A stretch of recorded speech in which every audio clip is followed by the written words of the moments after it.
suivez en ce moment Agri Agro, le magazine agricole sur Business 24, la chaîne d'information économique. Dans cette édition, il sera essentiellement question de la noix de cajou. Noix de cajou pour laquelle notre pays, la Côte d'Ivoire, est premier producteur mondial avec environ 25% de la production et premier exportateur mondial avec 40% de l'offre mondiale. C'est tout à l'honneur de la Côte d'Ivoire et il faut en parler. Et justement pour en parler, nous recevons aujourd'hui le directeur général du Conseil Coton et de l'Anacarde. Son nom, Dr Adama Coulibaly. Il est à la tête de cette structure qui pilote de main de maître cette filière. Monsieur le directeur général, merci de nous aider à comprendre tout autour de cette filière. Merci d'être là. C'est moi qui vous remercie. J'espère donc que je serai à la hauteur des attentes de vos auditeurs. Alors, nous allons commencer par le commencement. Quand je dis noix de cajou, anacarde, je dis la même chose. Autrement dit, qu'est-ce que c'est l'anacarde? Oui, vous dites la même chose quand vous dites noix de cajou, anacarde. Je veux dire, lorsque nous sommes en dehors du champ scientifique et que nous évoluons donc dans le champ du commun des mortels, ces deux notions se comprennent. Alors la noix de cajou est la partie, j'allais dire, coque du fruit de l'anacardier, qui est donc une plante qui a été introduite en Côte d'Ivoire dans les années 60 et donc le fruit est composé d'une pomme et d'une noix. Alors la pomme représente à peu près 5 à 8 fois le poids de la noix.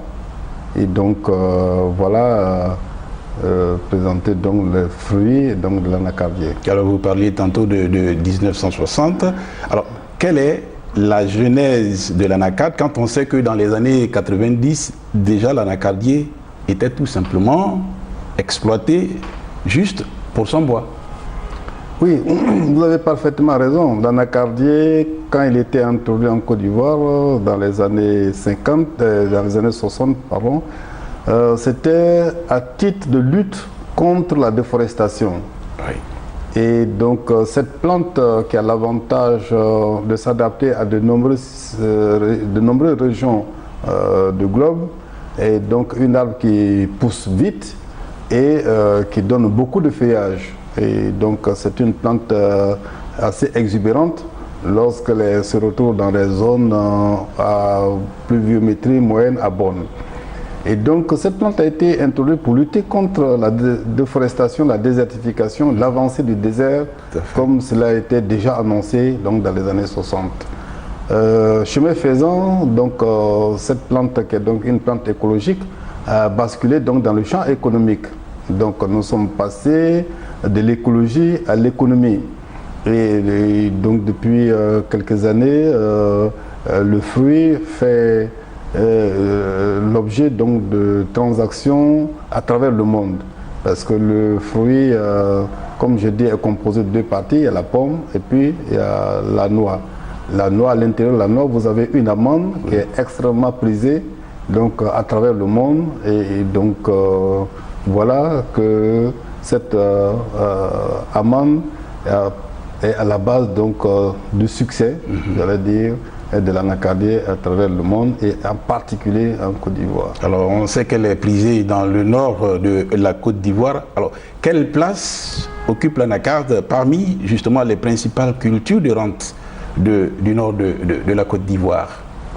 Oui, mais vous savez, dans le nord de la Côte d'Ivoire, vous avez en termes de culture de rente, vous avez l'anacarde, vous avez le coton, vous avez les mangues. Et j'allais dire principalement, voici les trois spéculations donc qu'on peut qualifier de culture de rente dans les zones septentrionales de la Côte d'Ivoire. Mais au-delà du nord, il faut dire que la noix de cajou est aujourd'hui le troisième produit d'exportation de la Côte d'Ivoire. Et donc, il vient après le cacao et les produits pétroliers. Donc, c'est une production qui est aujourd'hui extrêmement importante et donc qui fait que la Côte d'Ivoire est devenue donc premier producteur et par la même occasion, les chiffres que vous avez rappelés tout à l'heure, fait de la Côte d'Ivoire le premier pays exportateur. Sur la production, je veux dire, nous avons les Indiens avec lesquels nous sommes en compétition, mais sur l'exportation, il n'y a aucune compétition parce que les Indiens ont l'avantage de transformer tout ce qu'ils produisent et non sur le marché international, j'allais dire, comme vous l'avez rappelé, la noix de cajou ivoirienne est la plus répandue donc, à travers le monde. Oui. Alors, comme nous sommes toujours en Côte d'Ivoire, à combien sont estimés les producteurs de l'anacarde? Vous avez une idée certainement? Oui, les producteurs d'anacarde sont estimés autour de 300 000. 300 000. Voilà, 300 000. Ce sont des chiffres que nous devons stabiliser absolument d'ici 2 campagnes parce que statistiquement, nous ne sommes pas très en confort avec les chiffres parce que nous n'avons pas fait un recensement extrêmement rigoureux pour donc annoncer un chiffre précis. C'est pour ça que nous disons toujours, nous sommes aux environs de 300 aux 300 000 producteurs en Côte d'Ivoire. Oui, on parlait du Nord tout à l'heure, mais on peut également parler des régions, des zones de concentration justement de la production. Oui, la photographie de la production se présente comme suit aujourd'hui. Vous avez la région de Béré, qui est la première région productrice de noix de cajou avec 116 000 tonnes de noix de cajou pour la campagne 2017. Suivi par la région de Hambol avec 84 000 tonnes de noix de cajou. Vient après donc la région de Gontour avec 70 000. Suit après le Béquet qui a fait un bon prodigieux donc cette campagne avec 61 000 tonnes de noix de cajou. Et vous avez après le Béquet le Ouroudougou qui aussi a fait un grand progrès. Ensuite le Poro et le Kabadougou. Donc voici donc les principales régions. Si je vais citer jusqu'à 50 000 tonnes, les régions qui produisent jusqu'à 50 000 tonnes. Sinon en dessous, donc vous avez toutes les autres régions, depuis donc l'Indéni et Guablin, le Boukani, le Moronou, le Haut-Sassandra, la Marawi, le Folon, etc. Pour l'instant, pas le sud? Ben, écoutez, l'anacarde est en train de faire une percée parce que vous avez des productions qui sont un peu marginales aujourd'hui dans les régions comme Bétier, dans les départements comme Bétier. Nous avons, pour certaines campagnes, enregistré des productions même de fresco. Donc vous voyez, donc alors il faut savoir que les anacardiers, il y en a un peu partout. Sauf que la production n'est pas bonne sur l'ensemble du territoire. Et donc, lorsque vous êtes en zone forestière où il pleut beaucoup, l'arbre devient extrêmement exubérant, extrêmement généreux en feuillage, mais pauvre en fruits. Et il a besoin d'une période de sécheresse pour bien produire. Et s'il pleut tout le temps, alors il produit plutôt du feuillage. Et donc, alors, il y a des années où il y a moins de pluviométrie sur l'ensemble du territoire, alors toutes les régions se mettent à mettre dans les circuits commerciaux des noix de cajou, y compris la région donc, de Gaulle, la région de Lodibois, les régions comment vous appelez ça, de San Pedro, et voilà, et de Fresco. Alors, docteur Adama Coulibaly, quelles sont justement les ambitions de la Côte d'Ivoire en matière de production d'anacarde? Ben, les ambitions de la Côte d'Ivoire sont... Déjà, la Côte d'Ivoire est... Voilà, la première ambition, nous sommes premier producteur mondial, c'est de nous maintenir premier producteur mondial. Ah, c'est pas facile de se maintenir là. Exactement, vous faites bien de le dire. Être premier est facile, se maintenir premier c'est beaucoup plus compliqué. Et donc, c'est pour ça que c'est une ambition, se maintenir premier. C'est un défi aussi. Oui. Le deuxième défi fait appel à la productivité de nos plantation.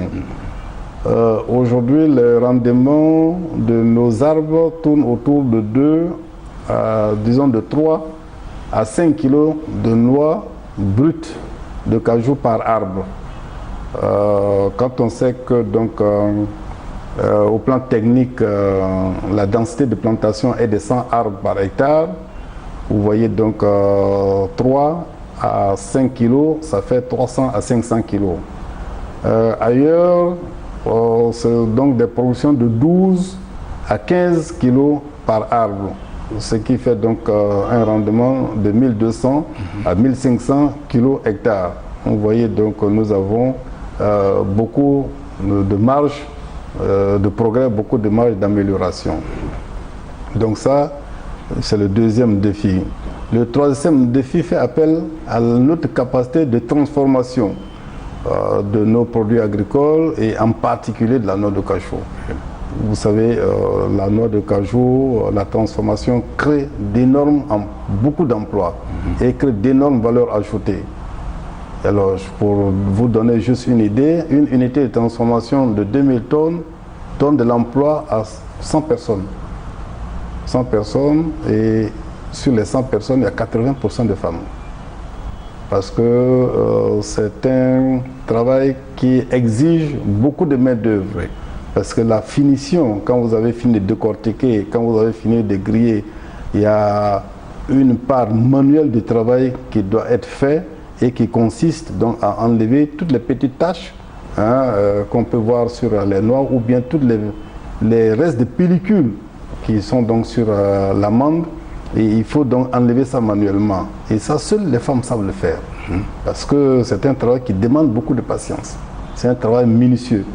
Vous savez, vous et moi, nous n'avons pas beaucoup de patience pour faire ce genre de travail. Mais nos mamans, nos épouses, nos sœurs, elles ont beaucoup de patience pour faire ce travail. Et donc, aller à la transformation, c'est créer de la valeur ajoutée et c'est surtout créer beaucoup d'emplois, et surtout donc dans le milieu rural, parce que notre souhait, c'est que la transformation participe à la structuration du milieu donc, rural par la création d'unités sur les lieux de production au même titre que le coton, parce que le coton, vous n'avez jamais vu un camion transporter donc, du coton graine pour venir, pour aller quelque part si ce n'est pas la direction des usines.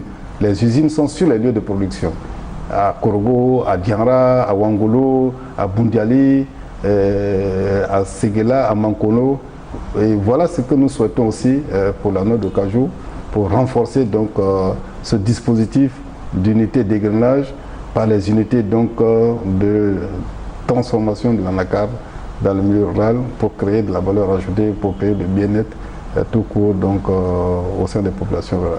Alors la transformation, c'est un grand défi à relever. Quel est le pourcentage aujourd'hui de transformation de noix de cajou en Côte d'Ivoire? Nous sommes à 6%. Nous sommes seulement à 6%, mais nous nous donnons les moyens d'atteindre donc dans les années à venir, j'allais dire dans les 2-3 ans qui viennent, au moins 50%.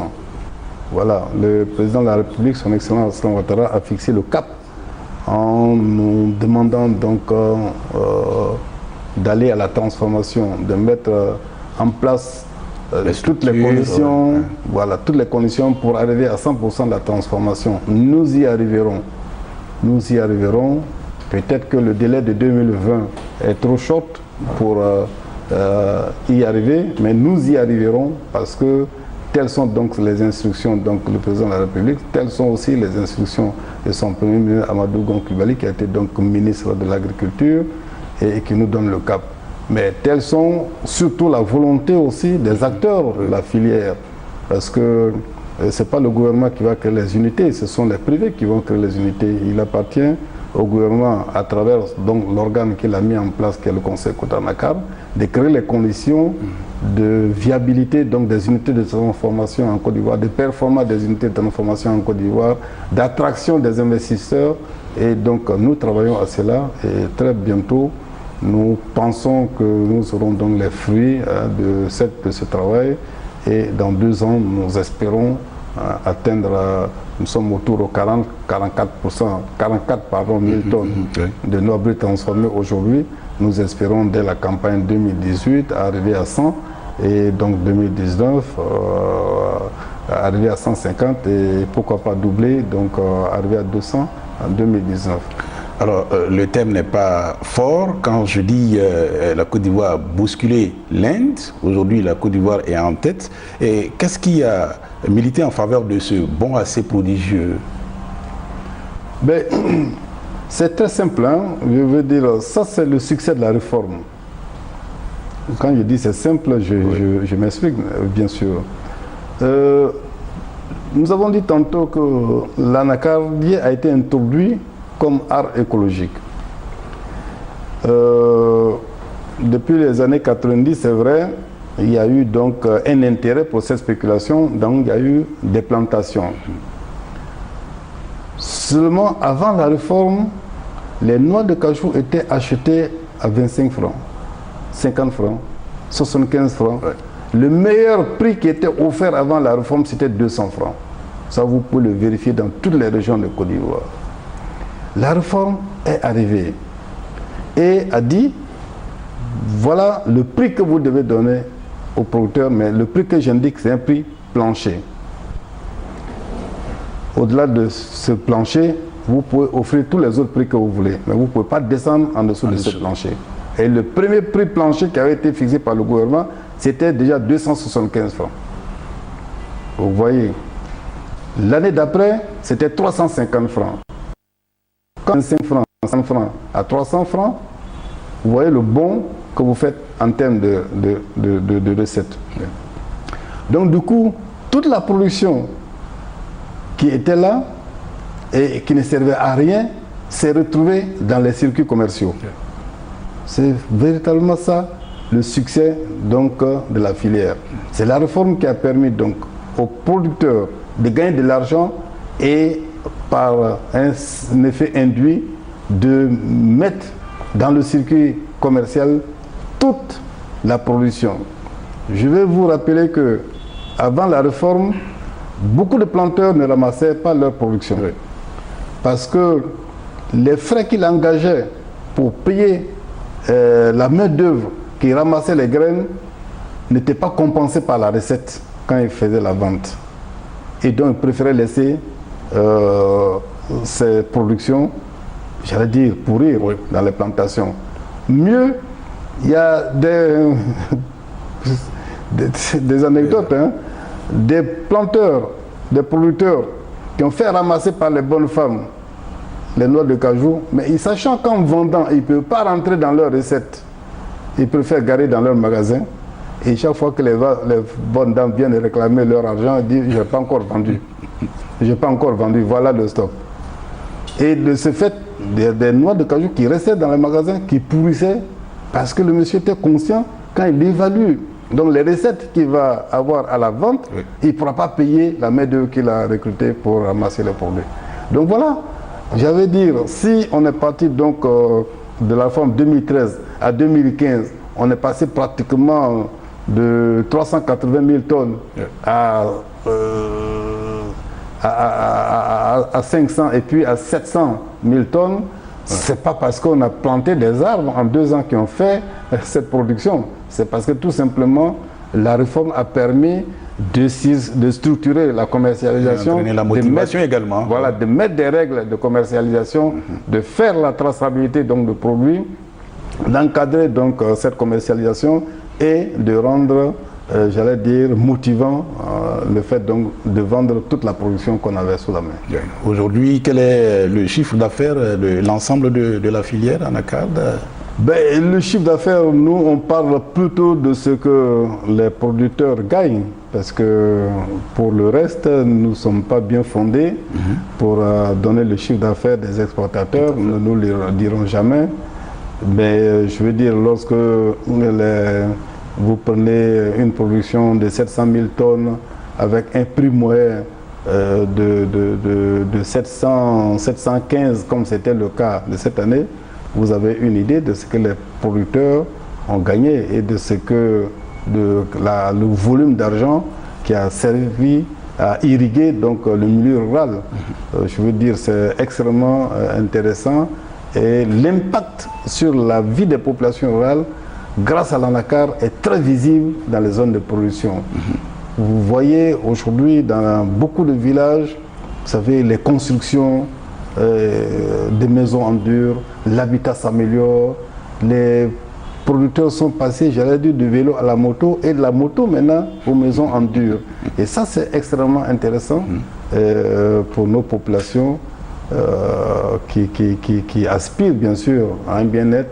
Je veux dire que le gouvernement a vu extrêmement juste en faisant la réforme de ces filières et surtout en mettant ensemble le coton et l'anacar pour lutter effectivement contre la pauvreté en milieu rural dans les régions centre et nord de la Côte d'Ivoire. Aujourd'hui, le prix du kilogramme pour la saison le prix du kilogramme, disons que le gouvernement avait fixé donc un prix plancher à 440, mais dès la première semaine, ce prix est monté rapidement à 500 et 600 et a atteint donc 950 et même frôlé les 1000 francs dans certaines régions.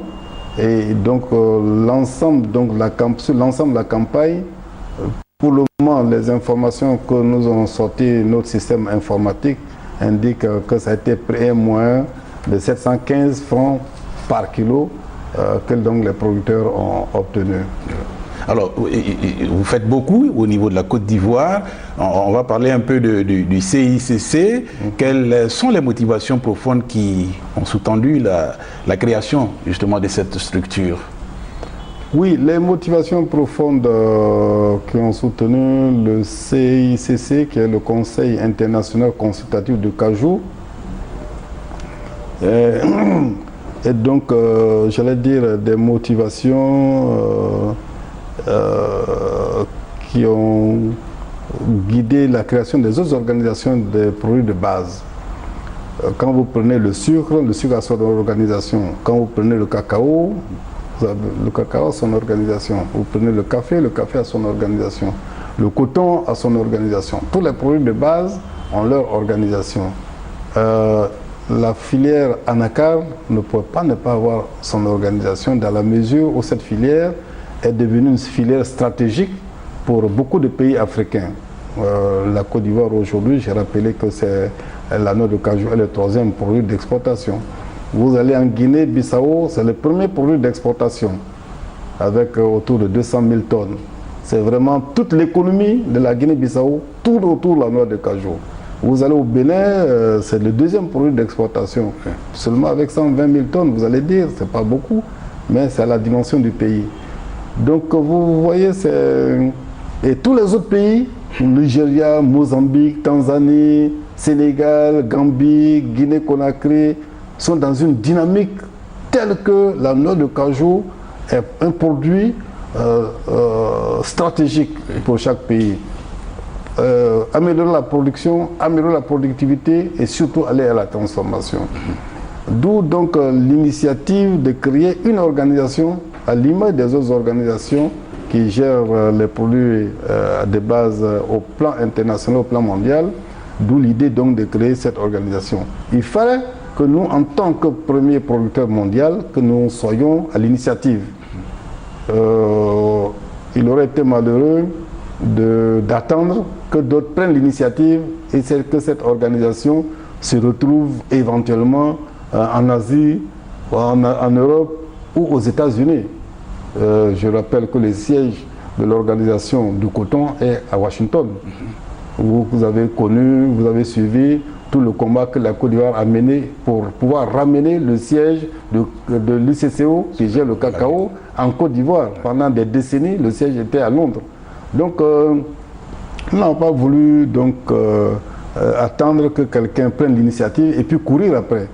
Et donc, avec un certain nombre de pays africains qui sont aujourd'hui au nombre de 9 signataires dans la convention de création de cette organisation, nous avons mis en place cette organisation pour mutualiser les énergies, pour partager les expériences, pour mobiliser les financements, pour aller à la transformation ensemble et donc et produire les statistiques. Parce qu'au jour d'aujourd'hui, Quand nous parlons, l'Inde affirme qu'ils sont premiers producteurs. Nous disons que nous sommes premiers producteurs. Mais il n'y a personne pour arbitrer entre nous au jour d'aujourd'hui. Oui. Donc chacun donne les chiffres et ils attendent toujours que nous donnions nos chiffres avant de donner les leurs. Tout à fait. Et donc, alors une fois que cette organisation se met en place, c'est elle qui va produire les statistiques. Et les statistiques seront inattaquables et donc incontestables. C'est le cas donc dans le coton, c'est le cas donc dans le cacao. Quand on dit la Côte d'Ivoire a produit tel million de tonnes, eh bien c'est ça, personne ne va contester. Oui. Et donc c'est à ça que nous voulons aussi arriver. Et surtout, pour une spéculation jeune comme l'anacar, mutualiser les forces, mutualiser les énergies, mutualiser les savoirs, partager les connaissances et donc pouvoir avancer ensemble. Des pays comme le Cameroun, comme le Sénégal viennent puiser à la source déjà de la Côte d'Ivoire. Mais bien sûr, nous sommes il ne se passe pas 1-2 semaines sans que nous ne recevons une délégation de pays étrangers qui vient s'inspirer de la réforme de la Côte d'Ivoire. Et ça, vraiment, je peux dire, sur ce plan, c'est un franc succès. Et même vous recevez dans le même mois ou dans les 2 mois qui suivent, 2 délégations du même pays. Une délégation passe et puis une autre vient, parce que ici, en la matière, la Côte d'Ivoire agit un peu comme un aspirateur. Voilà. Avant de conclure cette émission, on retourne justement en Côte d'Ivoire pour dire, avec vos partenaires, vous avez récemment lancé le PNRA, le Programme national de recherche sur l'anacarde. Là aussi, vous visez des objectifs. Oui, vous savez... De façon succincte, oui, bien sûr, nous visons des objectifs. Le PNRA, c'est le Programme national de recherche sur l'anacarde. Vous voyez, je n'ai pas dit sur l'anacardie, j'ai dit sur l'anacarde. Parce que ça prend tous les maillons de la chaîne de valeur. Depuis donc la recherche variétale, la recherche génétique sur les arbres, sur les génotypes des arbres, en passant par la biotechnologie, jusqu'à la transformation, la production d'équipements pour la transformation. Parce que c'est un pays qui aspire à transformer sa production ne peut pas durablement compter sur des équipements extérieurs. Parce qu'avec ces pays où nous allons chercher les équipements, nous sommes en compétition et ces pays vivent aujourd'hui grâce à la matière première origine Côte d'Ivoire. Donc ces pays ne voient pas toujours d'un bon œil donc la volonté de la Côte d'Ivoire de transformer sa production.